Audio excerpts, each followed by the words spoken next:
Hey, what's up, good people? You can see I got my man Stocks with Josh with me. I just wanted to stop in on you guys as we are here at the Bitcoin conference. Hey, for those of you that don't know, my name is Larry Jones. This is Stock Up with Larry Jones. We're on the road, but we got to keep the family fed. Josh, the markets are up today, right now, at the time of filming this. But I'm just going to come right out of the gate and say that I want you to watch yesterday's video that's going to come up in your upper right hand corner at the end of this. I show, Josh, that in a presidential election year with a Democratic president, that the market usually has a sell-off from June all the way down to October, all the way down to September actually, and then a rebound back up higher in November because of the election. I believe that we are still in that trend, though we have a green day today. I believe that we are there with big tech. I believe that we are there with the chips. I believe we are there with the Max 7. And I believe that that is commanding the direction of the entire stock market, okay? So I also believe that this is a buying opportunity. And what I'm doing is I am buying in smaller amounts now that I will be buying in bigger amounts in September and October, sort of a DCA dollar cost average in big tech. And then when in November, I believe we will have a pop back up. So it's going to take some bravery, but I would not spend all of my money right now. You will literally just be buying a falling knife. Of course, no one knows where the bottom is. We're going to have these green days, but when you zoom out, you're going to see a slow sell-off in this market, which has been tracked since 1949. Okay, so that's my strategy. I just wanted to come right out of the gate. But what I'm buying right now, Josh, are the ones that I'm adding to my long-term positions, meaning I'm going to have these stock for the next 10 years, at least the next 7 years. I'm talking about Apple. I'm talking about Nvidia. Nvidia is going to continue to sell off. Tesla is going to continue to sell off. I did some buying on yesterday. I'm being very transparent. Anything we say is not a suggestion for you to buy, hold, or sell. So I don't get worried on the red days. I actually go shopping on the red days, but I am not buy every dip. I want to be straight. I take my money and buy it up. I've been waiting for this period after June, okay, and start to buy my way down. So when I say I'm buying very, very, very little, but come September, October, I'm going to be dollar cost averaging at bigger amounts. What say ye? Well, hey, thanks, Larry, for having me on today. Yeah. We took the fear elevator down over the last couple days, and it went very, very quickly. We always take the stairs up in the market, and then when the market decides to turn, it takes the elevator down. Everybody who got off and panicked, then that whole elevator flooded, people loaded back up in, and then it shot back up today. Now everybody that just got off is feeling FOMO, and they're trying to get back on. And so we're seeing a healthy bounce. Now I want to just say, guys, I talked about this many times that we were in distribution, and I want to remind you guys what distribution looks like. I've studied that 2021, the end of that bull run, very carefully. A lot of the metrics that we're seeing in the market now are extremely similar to what they had been then. And what we got once the market hit a top is we got these big moves down, followed by complete reversal moves back to the top of the range. And that would be in that condition for about 4 to 6 weeks, right? Until the market eventually chose the next, what would either be the next leg up or the next leg down. I believe we're gonna stay in this choppy market. I believe that all of big tech got oversold, and that's why we're seeing a pop. The SPY got oversold, and we're seeing a pop. But what is happening is we still have the same story on about rotation from big tech to small cap. Right. In September, the expectation of a rate cut has been near 100% priced in. And when we get a rate cut, small cap traditionally outperforms large cap. And so we're going to see the large cap stocks move back up, but then you're going to see more profit taking with rotation into small cap like IWM. Today is a bull day. I talked about IWM yesterday. Yeah, and it's not hit a ceiling yet. It's going to continue to move up. I've been talking about it being, you want to be buying the dip on IWM, and there's going to be a continued rotation. Now, if we got a rate cut in July, which is not priced in, right, the market would actually respond very badly, I think, on this deal, because it would be giving us the thought that the Fed is now concerned about weakness. So right now, the market is expecting that first rate cut in September, and that would tell us that we're in a Goldilocks environment and everything's okay. It would say the Fed is being successful, and that September he's going to address the cooling market by taking a little pressure off. And while all that's happening, we're not going to see an absolute abandonment of big tech, because they're still going to do well with the AI scenario, but we're going to see rotation, right? So when you get up there and you start getting too bullish on NVIDIA, when we go back to test near the top of the current range, that's when they're going to be selling slowly and buying small cap in preparation for when small cap is under a lower interest rate environment and outperforms large cap. But the big tech story isn't over because of AI. Correct. We're going to see how AI, last thought, Larry, we're going to see how AI plays out in the earnings. Right. We're going to see whether or not these big tech companies are able to increase profits, or if they're just spending money on AI development. That's something that's being watched very, very carefully as well. Now, let me add to what he just said about rate cuts. You said possibly in July, right? Well, there is some conversation not about July, it, but for sure in September. September. Yep. Okay. So now, here's what we know.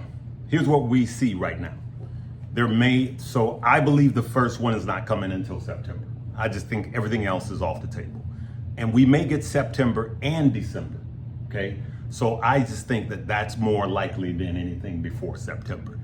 Having said that, I want you to listen to what he just said. It's going to be negative for the stock market short term, but it'll be positive for the stock market long term.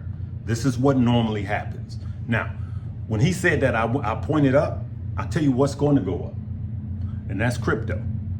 Crypto reacts differently than the stock market sometimes, and it's in lockstep with the stock market at other times. Crypto is going to see that right now, September being the first rate cut. Crypto will see that, and that will start be a move, a leg up. So you'll instantly see one start to tick down, one start to tick up. They are both opportunities, right? The opportunity for crypto is now. I believe you should be. I believe that your positions should be locked in from now until September. You don't wait until September. From now until September, I believe, this is me, this is not Josh, this is Larry.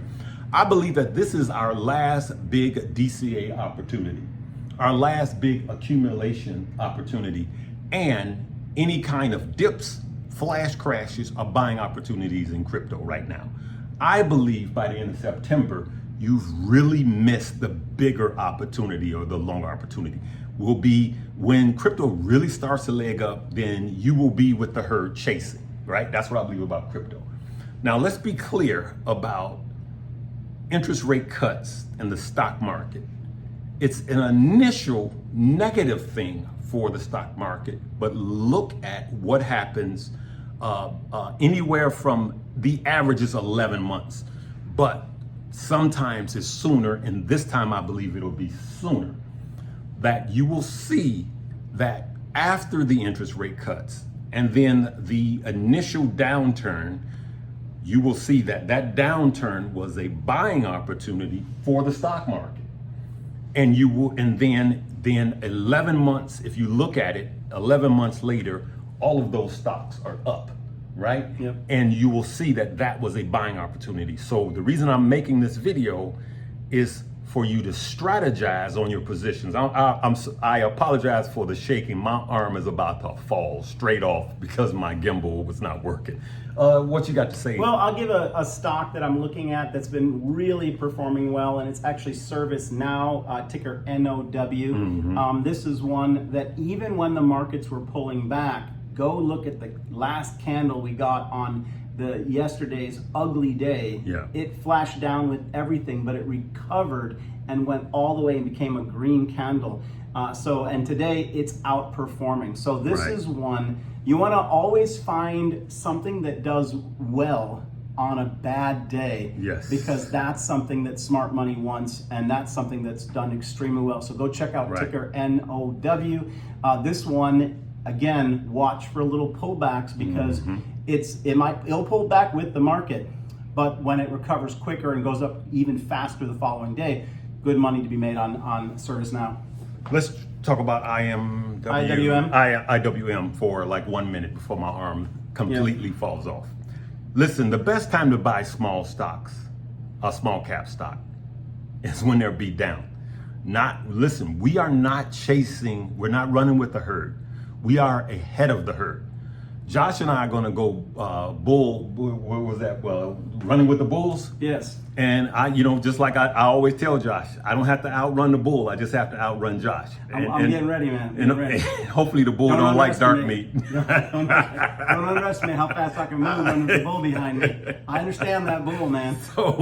So, Josh, in 1 minute, I'm going to tell people that the best time to buy small caps are when they're beat down. Now, some people think we're early, it's not time for rotation. I will tell you guys, I'm buying the ETF now. I'm just dollar cost averaging now. And you say dollar cost average. I have periods where I dollar cost average. In big tech, you name it. And when I buy them when they're beat down, I just wait. And I find out that was the best thing for me to be doing at that time while the market was selling off. What do you have to add to small caps? Well, so small cap, again, they outperform historically, which means when you look at all the different scenarios when we've gotten a rate cut, what does the best is small cap, because these guys have been so beat down because they don't have access to money and they've been struggling. A lot of them have gone under. There's companies that have been delisted in this since 2022. Yeah. Now, when the cost of money comes down, lending will pick back up, and these guys can get rolling again and get the money they need. So then they begin to outperform, right? Because access to capital. So IWM is a great example. We saw it pull back the other day, and I think I gave a target on that. So right now, we actually saw it come back to support. I had given the target of support at 218, which I don't believe we ever hit during open hours. And we have skyrocketed up 7% all the way back to its recent top, which was right around 225.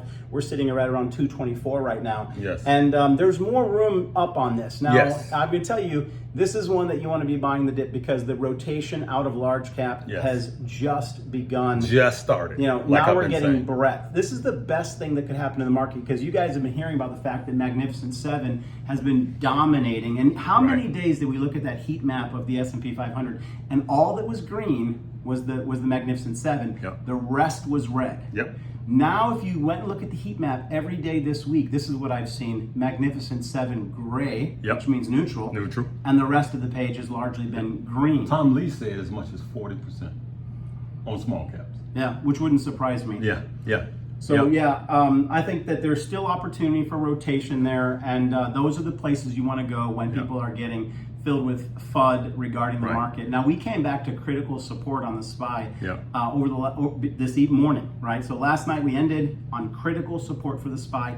If we didn't bounce here, and it's so important, this next point I'm going to make, if we didn't bounce here, then we would be in super big trouble. But here was the thing. I went in this morning in the Discord and I said, guys, we're going SPY calls here. Why did I do that?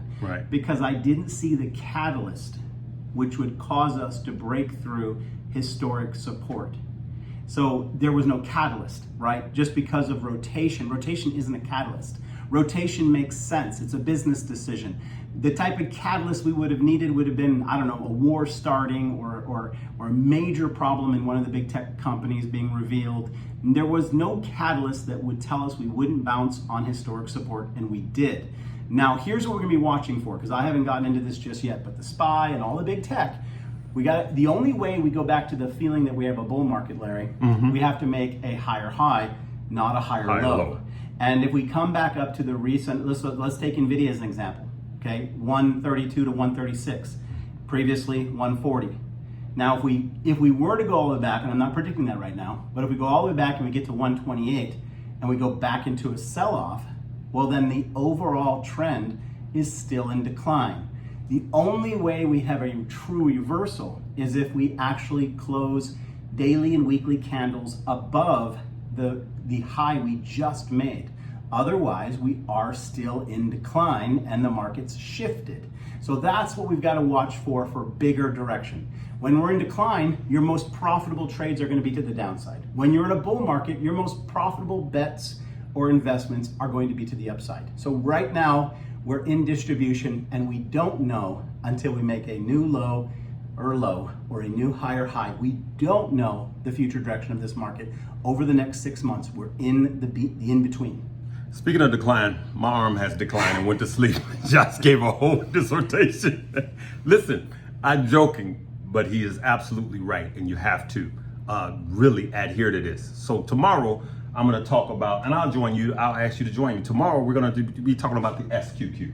That's what we'll do. Well, you know what? I did a post on the SQQ this morning too. Okay, but we're not gonna hit you with that right now. No, sir. Tomorrow, we're gonna talk about the SQQ and when is the best time to buy it. Okay, because most people are late.